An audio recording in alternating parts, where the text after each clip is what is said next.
divorce was finalized. I acted as if I knew nothing. When the lawyer later slid a paper across the table, one meant to strip away my rights, I simply smiled. What I did next stunned everyone. I'm so glad you're here.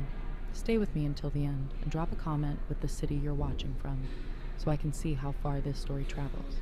The late afternoon sun poured through the lace curtains as I set out the good china for lunch. That morning, Sage, my daughter-in-law Ember's older sister, had called with an unusual request. Can we talk? Just the two of us, she'd said, her voice tight enough to make my stomach clench. We'd always been polite, but never close. Still, I smoothed the cream-colored tablecloth I'd used for family gatherings over 3 decades, trying to keep old traditions alive. At 64, the house felt emptier than ever. Damon, my husband of 42 years, spent more time working late, and our son Wade was wrapped up in his marriage to Ember, barely visiting. The doorbell rang. Sage stood on the step, clutching her purse like a shield. Her perfect makeup was smudged, her eyes red. "Nan, thanks for seeing me," she whispered. "Of course, come in," I said, ushering her to the dining room. I made her favorite cucumber sandwiches and the lemon cake she'd once praised, but she barely glanced at the food. Her hands trembled. "You look like you've seen a ghost," I said. She met my eyes, and a mix of pain and guilt chilled me. "I have to tell you something that will change everything." My heart pounded, but I kept my voice calm. "Whatever it is, we'll face it together. It's about Ember and Damon," she breathed, tears gathering. The world tilted, but I stayed still. "What about them?" "They're involved," she blurted, the words rushing out as if they'd burned her tongue. "I saw them at that little cafe near Damon's office, holding hands, kissing. I confronted Ember. She laughed, said it wasn't my business. She called you dull, said Damon deserved better. And she plans to cut you out once the divorce is final. She's been working on this for months." Inside something cracked, but I folded my hands to hide the storm. "Are you sure?" Sage nodded miserably. "I can't watch Ember ruin this family." "You've only ever shown kindness. Wade doesn't deserve this." I stared at our joined hands, hers smooth, mine lined with age. "Does Wade know?" "No. Telling him would break him." I walked to the window, looking out at the garden Damon and I once planted together. The roses were in full bloom, bright and deceivingly perfect, while their roots secretly rotted. "What will you do?" Sage asked. I turned, something colder and sharper rising in me. For decades I'd kept the peace, patched every crack. But this couldn't be patched. "Nothing," I said evenly. Sage's eyes widened. "Nothing?" she echoed. "I'll act as if this talk never happened," I said, my voice smooth as glass. "I'll smile, play the devoted wife and mother, and let them believe they're winning. Some games require patience, and I've been patient for a very long time." I eased back into my chair and poured tea with steady hands. "Does Ember know you're here?" "No," Sage replied. "She thinks I'm at work." "Good. Let's keep it that way. Can you pretend this conversation never took place?" Her hesitation lasted only a moment before she nodded. "But what about Wade?" "Your marriage?" she asked. I sipped my tea, letting the ritual slow my racing thoughts. "Some battles aren't won by charging in," I said softly. "Sometimes you let your opponent believe they've already claimed victory." After she left, I lingered in the dining room, the untouched cake and sandwiches a silent audience to my thoughts. Every framed photo, every piece of furniture now felt different, memories stained by the truth I carried. That evening, Damon returned home. "Smells good," he said, loosening his tie without meeting my eyes. "Long day at the office?" I asked pleasantly, as though I didn't know what his lunch hour had really been. "The usual," he murmured before heading upstairs. I set the table with the same precision I'd used for decades, watching his subtle tells, the constant phone checks, the unfamiliar cologne, the way his gaze slid past me. After 42 years, I was finally seeing my husband clearly. Later, lying beside him in the dark, I stared at the ceiling and made a quiet vow. If they wanted to play a game, I would play it better. Living with betrayal was like walking barefoot across broken glass, every polite smile a new cut. But I endured, playing the role of the unsuspecting wife while studying their every move. 3 days later, Ember breezed into my kitchen for Sunday dinner, dazzling in a designer dress and a bright practice smile. "Nan, you look wonderful," she said, embracing me with exaggerated warmth. The expensive fragrance clinging to her was the same scent I'd found on Damon's shirts. "Thank you, dear. Wade should be here soon. Wine while we wait?" "That would be lovely." She crossed her legs elegantly, eyes glittering. "Actually, I hoped we could have a little chat, just us." My hand stayed steady as I poured the wine. "Of course. What's on your mind?" "I'm concerned about you and Damon," she began, her tone dripping with false sympathy. "You two seem distant." "Marriage can be challenging after so many years. The spark fades." "You might be right," I said lightly. "We have hit a rough patch." Her eyes flickered with a satisfaction she tried to hide. "Maybe counseling. Or maybe it's time to consider what would truly make you both happy." "You think we should separate?" I asked evenly. "I'm not saying that," she backtracked, though the excitement in her eyes betrayed her. "But life's too short to stay in something unfulfilling. You deserve someone who truly appreciates you. Honestly, you're still such an attractive woman. Plenty of men would be thrilled to have someone like you." I smiled and nodded, the picture of a trusting older woman. Inside, I recorded every word, every carefully staged gesture, each one another move in the game she didn't realize she was losing. When Wade arrived, the energy in the room shifted. Ember instantly morphed into the picture of a loving wife, laughing a little too loudly at his jokes, touching his arm as though every word mattered. But each time a car pulled into the driveway, her gaze flicked toward the door. Damon entered 20 minutes late, offering a quick kiss on my cheek.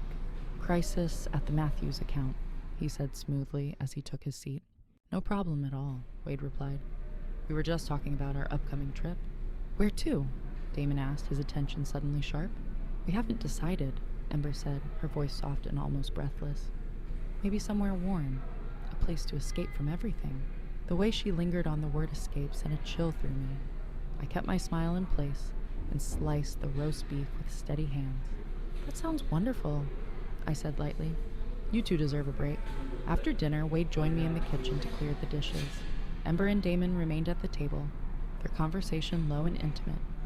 Fragments floated to me as I loaded the dishwasher. "Can't keep doing this," Ember whispered, urgent. "Not much longer," Damon replied. "She suspects something. She doesn't know a thing. They were wrong. I knew everything." The next week, I met with a new attorney, Patricia Chen, a sharp, confident woman whose office was far from anywhere Damon might hear about. After I shared the story, she studied me carefully. "Why haven't you confronted your husband?" she asked. "I need to understand the full picture before I move," I answered. "Our house, investments, the family legacy. I need to know exactly where I stand." Patricia nodded. "Smart. Let's start with the basics." For an hour, we reviewed every detail. The home bought with money from my family estate, the investments accumulated over decades, and most importantly, the trust my grandfather had established. "Interesting," Patricia said, scanning the papers. "Your grandfather was ahead of his time. This trust has very specific clauses about inheritance and divorce." My heart quickened. "What kind of clauses?" She read aloud.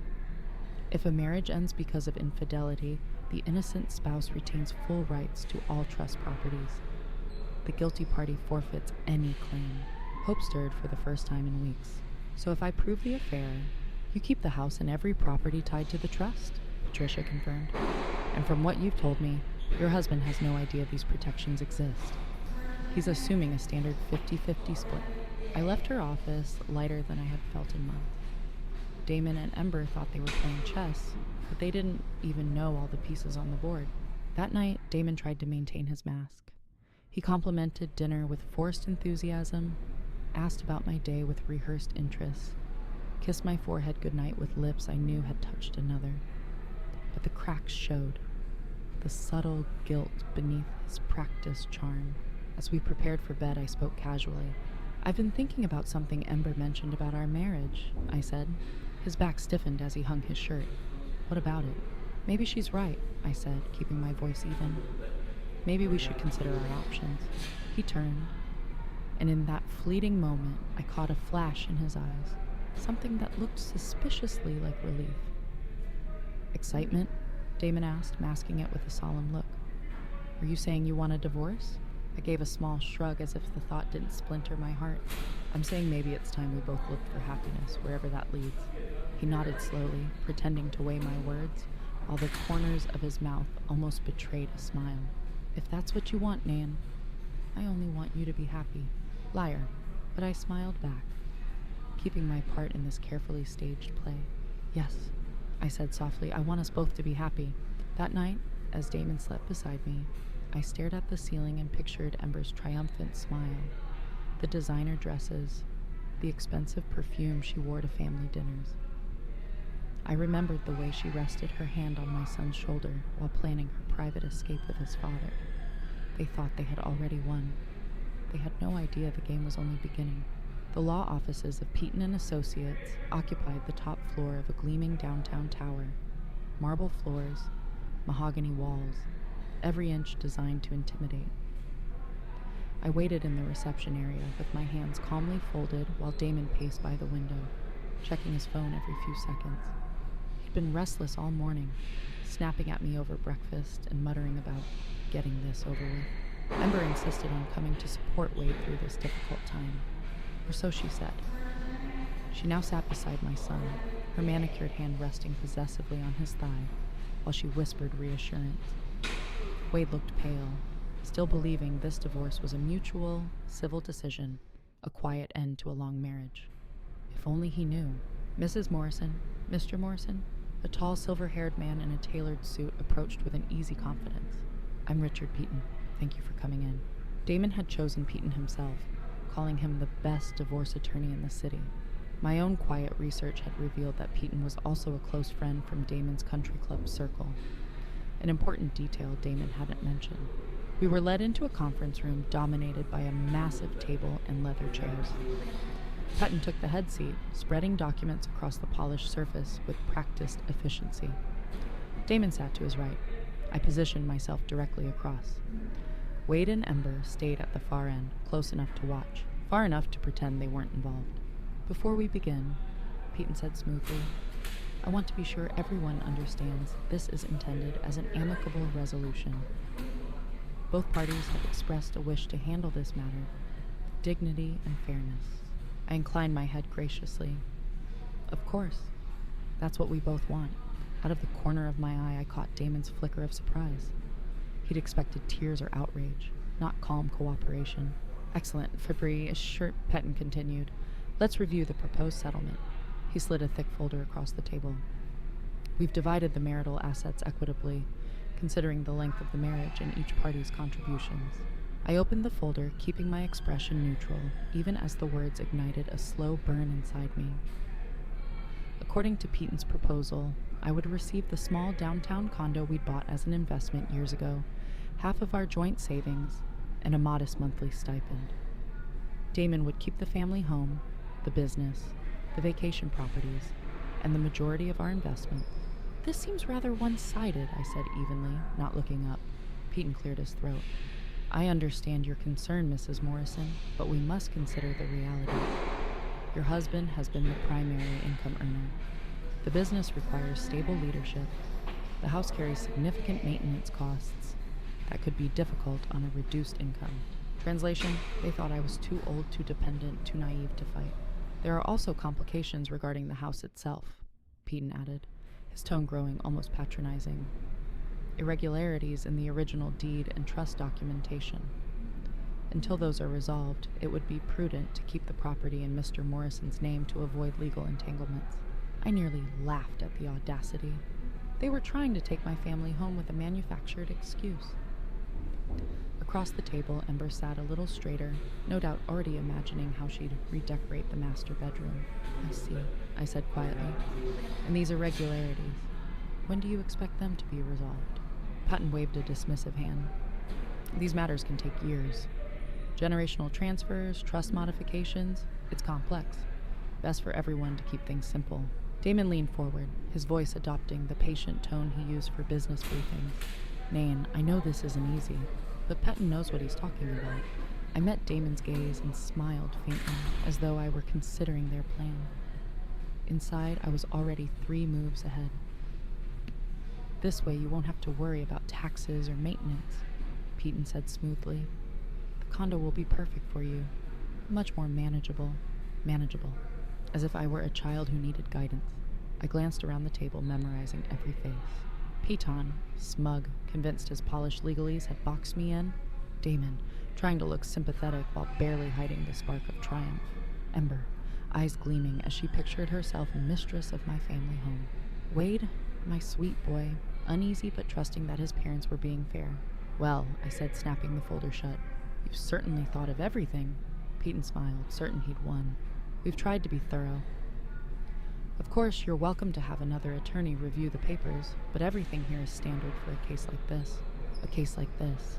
A faithful wife of 42 years, discarded so her husband could play house with their son's wife. That won't be necessary, I said, taking the pen he offered. Where do I sign? The room froze.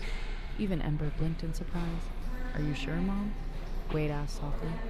Maybe take a little time? I turned to him and smiled. Sweetheart, sometimes you need to know when to fight and when to accept reality.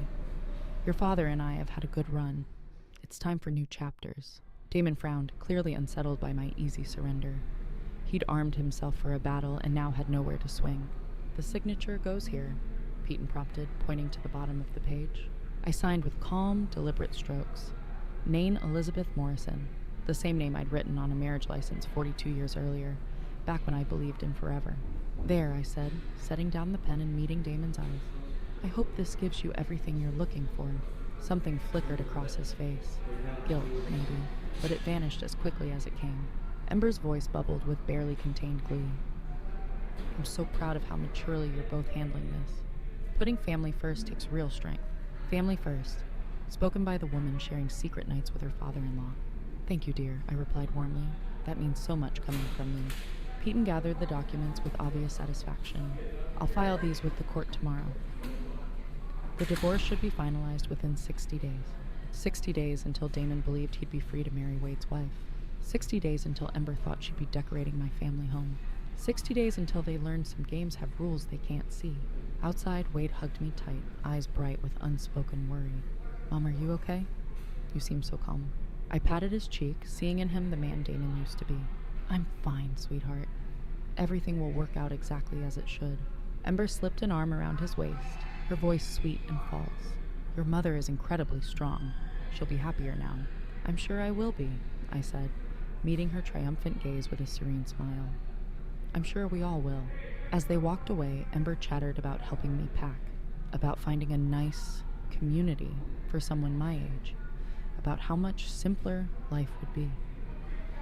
I stood in the shadow of the high rise, a cold satisfaction settling deep inside. They thought they'd won.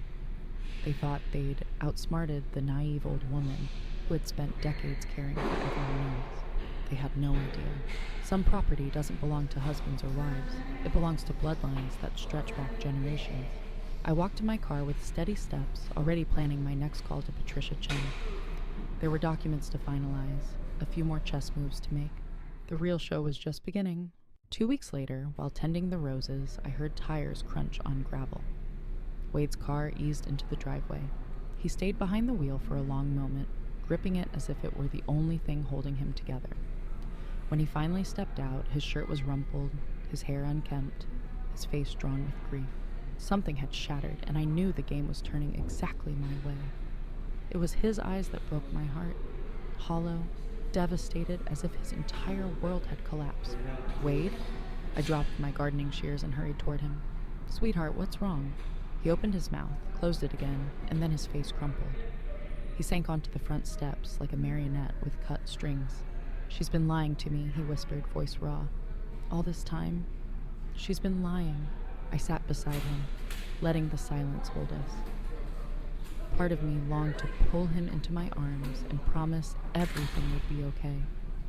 Another part wanted to ask for details, to finally hear the confirmation I'd known was coming.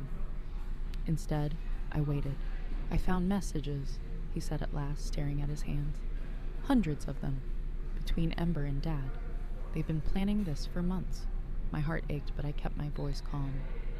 Planning what, exactly? He gave a bitter laugh I barely recognized. The affair.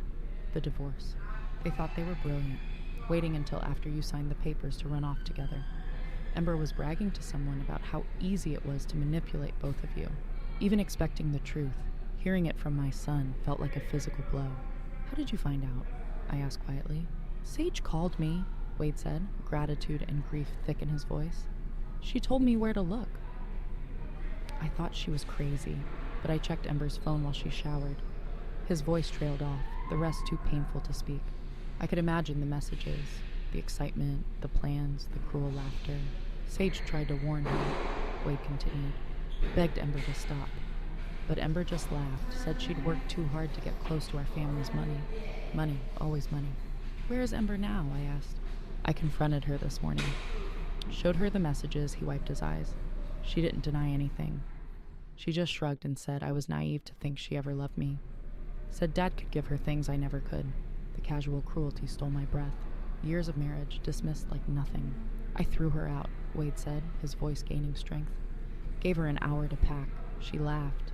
Said it didn't matter because soon she'd be living somewhere much nicer anyway. Our family home. She still believed it would be hers. I'm so sorry, sweetheart, I said, finally placing a hand on his shoulder. You never deserved this. He looked up, eyes bright with unshed tears. How are you so calm? Dad betrayed you too. He threw away 42 years for her. I studied the son I'd raised to value loyalty and honesty. He deserved to know the whole truth.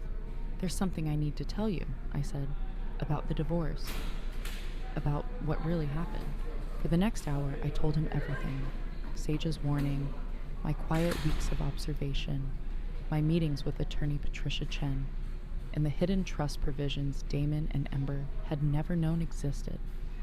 How I'd played the part of the defeated wife while carefully collecting every piece of evidence.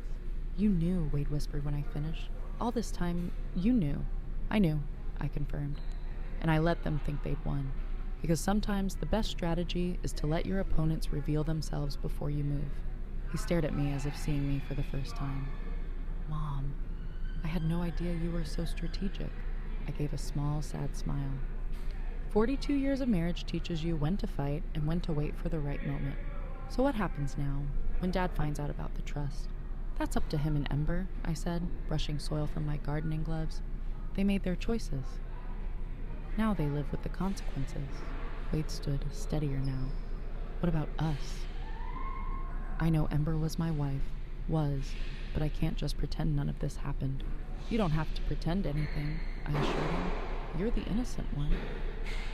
You have every right to protect yourself. As if on cue, another car pulled into the driveway. Sage stepped out, her face tight with worry. Wade, I'm so sorry, she said, her voice trembling. I feel like this is all my fault. If I hadn't told you... You saved me, Wade interrupted, firm and certain. If you hadn't warned me, I'd have wasted years on someone who never cared. You saved me from living a lie. Tears welled in Sage's eyes. I should have said something sooner. I reached for Wade's hand, feeling the strength in his grip and the quiet resolve in my own. The storm had finally broken, and now the real healing and the final act of justice could begin. It was his eyes that undid me, eyes carrying the hollow look of someone whose world had just caved in. I should have protected you better, I whispered. As I watched Wade and Sage together, the contrast between them and Ember was striking. Sage's genuine concern shone through every gesture, while Ember's memory was all sharp edges and hidden motives. Even burdened by guilt, Sage thought only of Wade's well-being. Sage, I said gently, you did exactly the right thing. You chose honesty over convenience. That takes real courage. She looked at me, startled by the praise. I was afraid you'd hate me for bringing this into your family. My dear, I replied, you didn't bring anything in. You revealed what was already here, festering in the dark. Now we can face it in the light. Wade stepped closer to her, his hand hovering near her shoulder, unsure if a touch was welcome. I'm grateful, he said quietly, not just for warning us, but for telling the truth when silence would have been easier. Something unspoken passed between them. More than friendship, but not yet romance. It was the recognition of shared wounds, a spark of trust that might one day grow into something more. I should go, Sage said suddenly, as if realizing she might be intruding. You two need time to process this. Actually, Wade said quickly, would you stay for dinner? Mom makes the best pot roast in the county, and we could all use some normal conversation. Sage looked to me for permission. I smiled and nodded. I'd love for you to stay. It's been far too long since we've had real conversation at this table. As the three of us walked toward the house, the air felt lighter. The toxic cloud that had hovered over us for weeks was finally beginning to lift. Ember's betrayal had been brutal, but it had revealed the true character of everyone involved. Wade had shown a quiet strength I hadn't fully appreciated. Sage proved herself the opposite of her sister, loyal, open, and brave. And I had rediscovered my own resolve, the ability to plan, wait, and fight for what mattered. That evening, laughter and easy conversation filled the kitchen.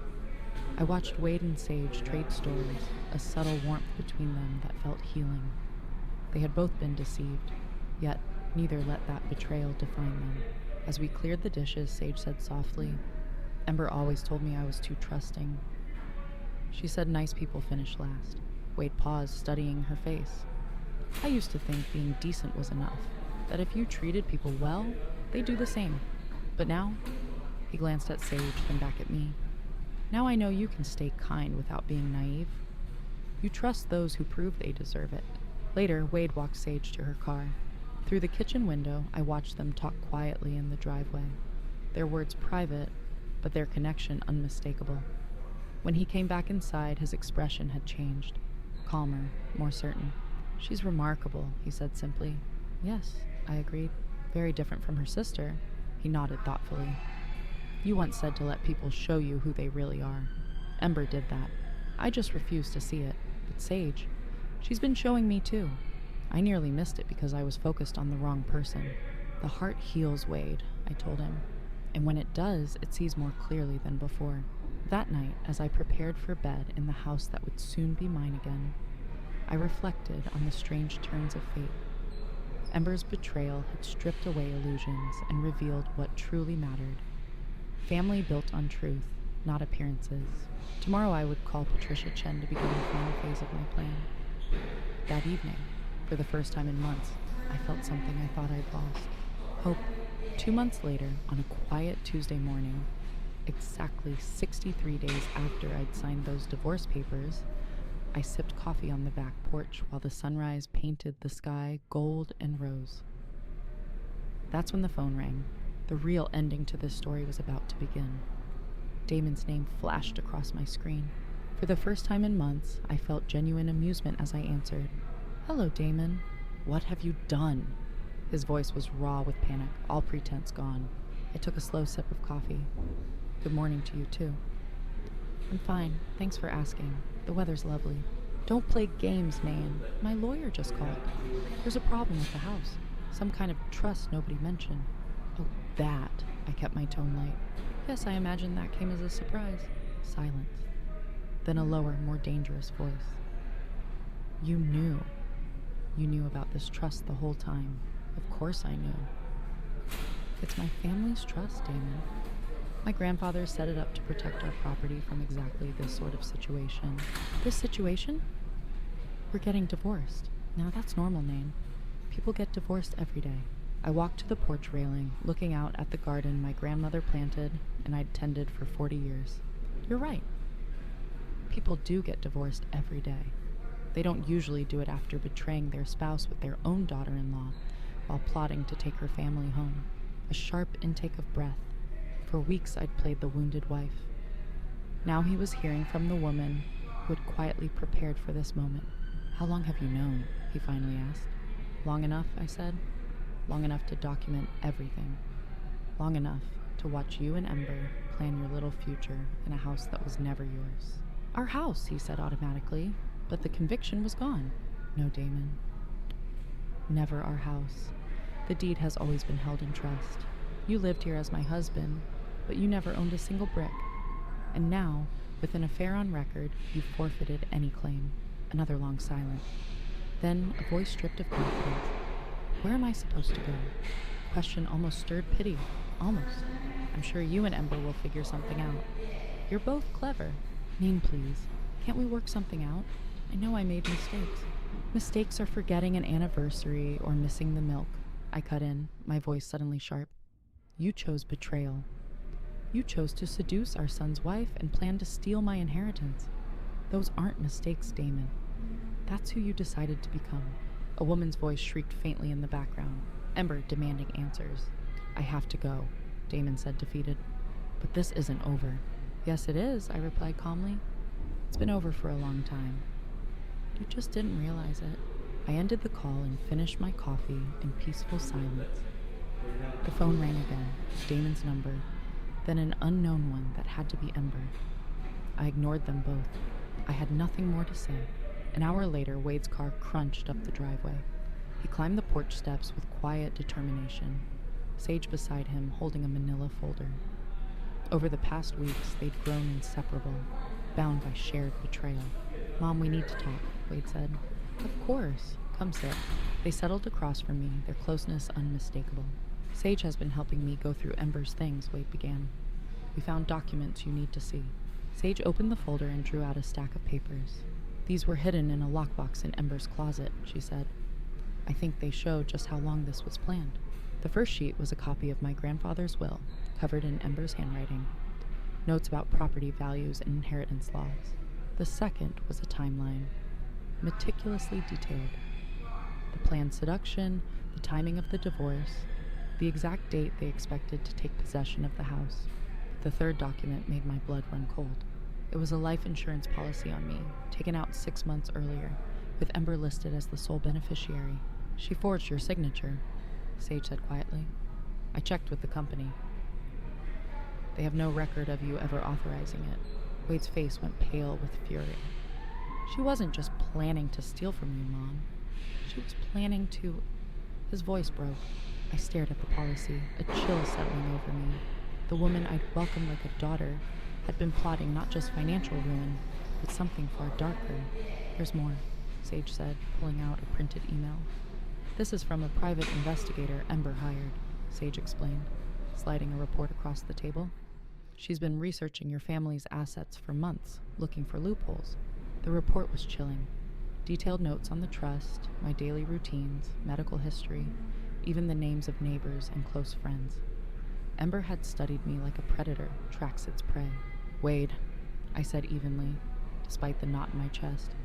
Take these to the police. The forged insurance policy alone is a felony. Already done, he replied. Detective Martinez opened an investigation this morning for identity theft and insurance fraud. Silence settled over us as we absorbed the full scope of Ember's betrayal. This wasn't simple infidelity. She had been methodically plotting to dismantle our entire family. There's more, Sage said quietly, her hands trembling. Something I should have told you weeks ago. Wade took her hand. Go ahead. Ember isn't just manipulative. She's dangerous. This isn't the first time Sage's voice dropped to a whisper. Our Aunt Eleanor died 2 years ago. A sudden heart attack. Ember was caring for her then, helping with her medications. The implication hung heavy in the air. The doctor said it could happen to anyone, Sage continued.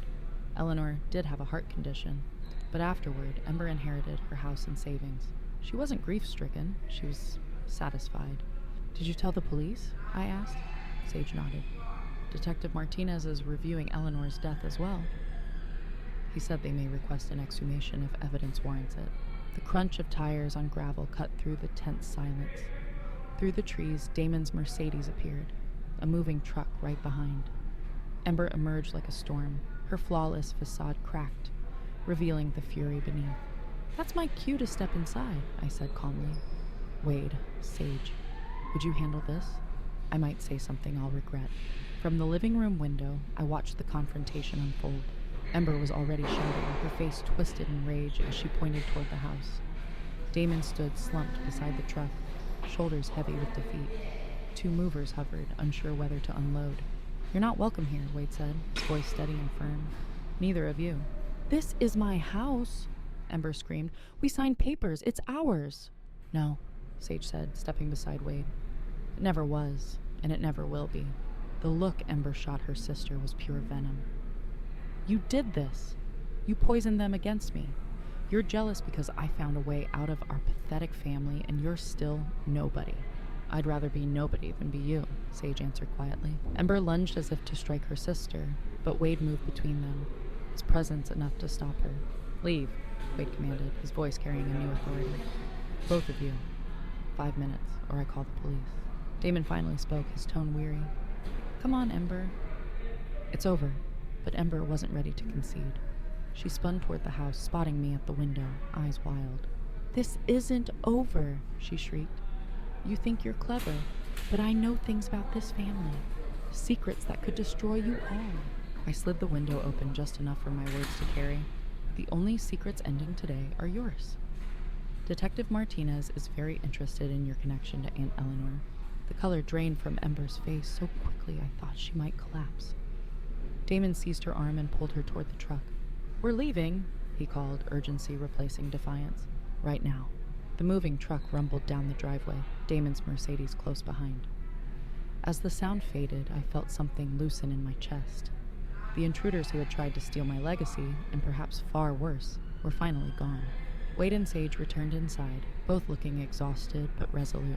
It's over, Wade said, sinking into my favorite chair. They're really gone.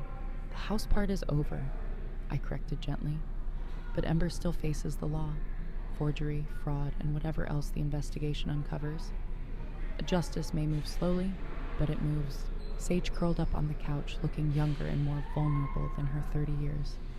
Yet in her quiet presence, and in Wade's steady gaze, I saw the enduring strength of our family. What Ember tried to destroy had in the end only revealed what was real and worth protecting. I keep thinking I should feel sorry for her, Sage murmured. She's my sister. But I can't. Every choice she made on purpose. You don't owe her sympathy, I said gently. She built this path herself. Now she has to walk it. As evening settled, the three of us moved easily around my kitchen, preparing dinner. No one called it a celebration, but it was. We were celebrating survival, integrity, and the bonds that mattered. Watching Wade and Sage side by side, I sensed something solid and enduring growing between them. Not the frantic, grasping Ember had offered, but a quiet, lasting connection built on respect and truth. You know, I said as we sat down to eat, this house has seen a lot. My grandmother raised 5 children here. My mother weathered the depression within these walls. I raised Wade here. And someday, I hope his children will play in this backyard. Wade and Sage shared a look that spoke of possibilities. But tonight, I continued, lifting my glass, we celebrate that this house stays with people who understand what family really means. We toasted to new beginnings.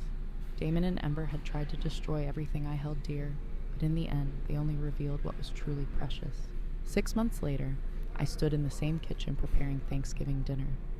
The room that had once hosted Ember's false smiles now brimmed with warmth and real laughter. Wade basted the turkey with the same concentration he'd once used to tie his shoes. Sage sat at the island, her engagement ring catching the afternoon light as she chopped vegetables. Their announcement a month earlier still filled me with quiet joy. The doorbell rang. Expecting neighbors, I opened it to find Detective Martinez, his expression serious but not grim. Mrs. Morrison, he said, stepping inside. I hope I'm not disturbing your holiday. I wanted to give you an update before the weekend.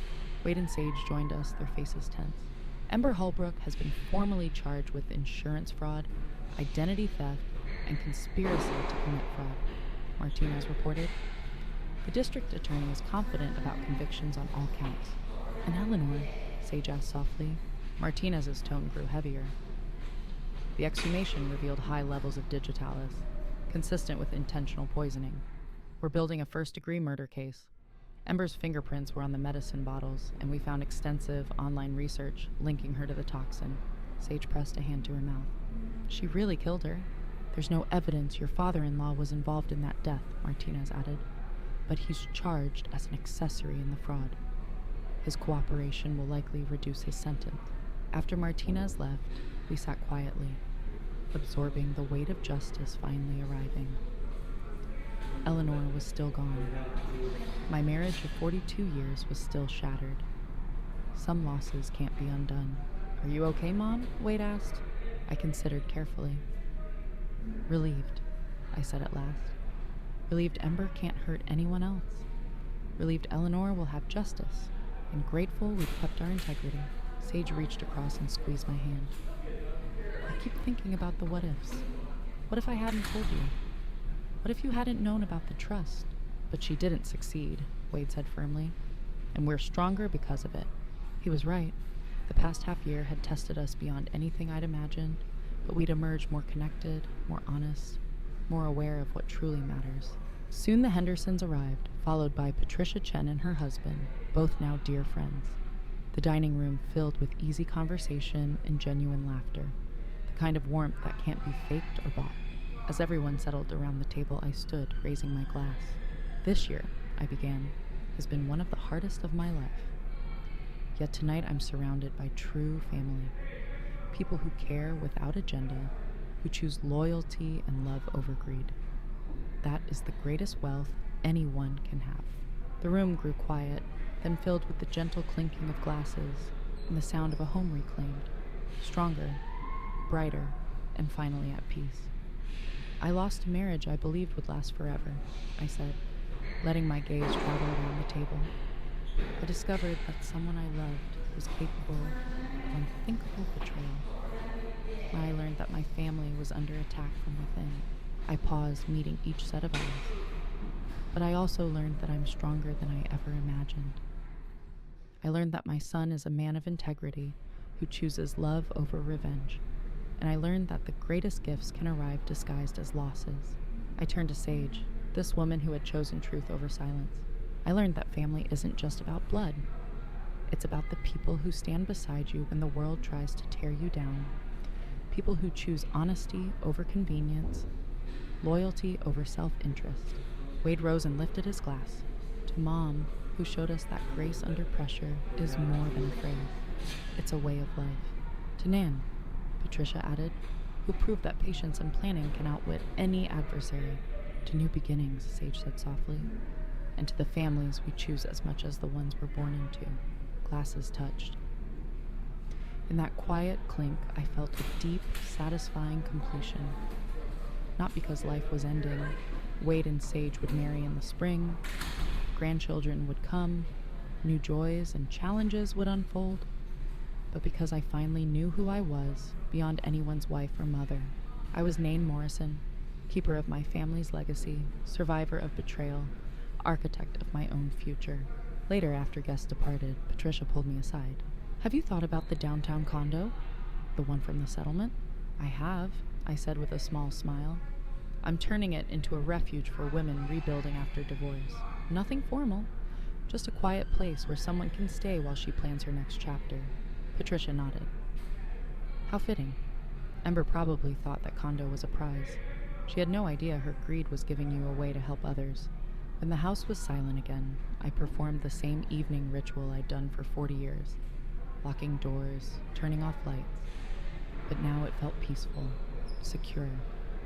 In my bedroom, I opened the jewelry box, past the pearl necklace from my mother, past my grandmother's bracelet until I found my wedding ring. The simple gold band Damon had placed on my finger when we were young still held its inscription. Forever and always. Forever had lasted 42 years. Always had ended the day he chose another woman. But that didn't erase the real love that had once existed. I returned the ring to its box without anger or regret. That chapter was closed, but my story continued. My phone buzzed. Wade, thank you for an amazing Thanksgiving, Mom. Sage and I are so grateful for you. I typed back, thank you for becoming the man I always knew you could be. Sleep well. A second message arrived. Sage, I never had a mother who believed in me the way you do.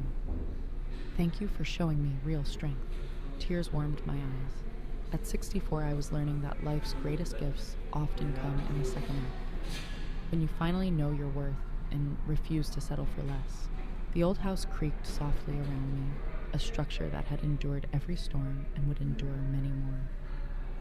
I thought of my grandmother, who raised 5 children here during the Depression, and my mother, who kept it a sanctuary through wartime. Ember had tried to break that chain, but only forged it stronger. Tomorrow, I'd begin planning the refuge for women. Next month, I'd help Wade and Sage arrange their wedding in the same garden where my grandparents had married 80 years ago. But tonight, I was simply grateful for survival, for discovery, for the certainty that at any age, it's never too late to claim who you truly are. Outside the window, the November wind moved through the oak tree Damon and I had planted on our 10th anniversary. It had bent in storms and droughts, yet still stood tall. Like me, it had endured and grown stronger. In spring it would bloom again, and so would I. Now I'm curious about you. What would you do if you were in my place? Have you faced something similar? Share your thoughts in the comments. I'd love to know how far this story travels. And if you'd like more true-to-life twists, stay to the end screen for 2 other viewer favorites that just might surprise you. Thank you for staying with me until the very end.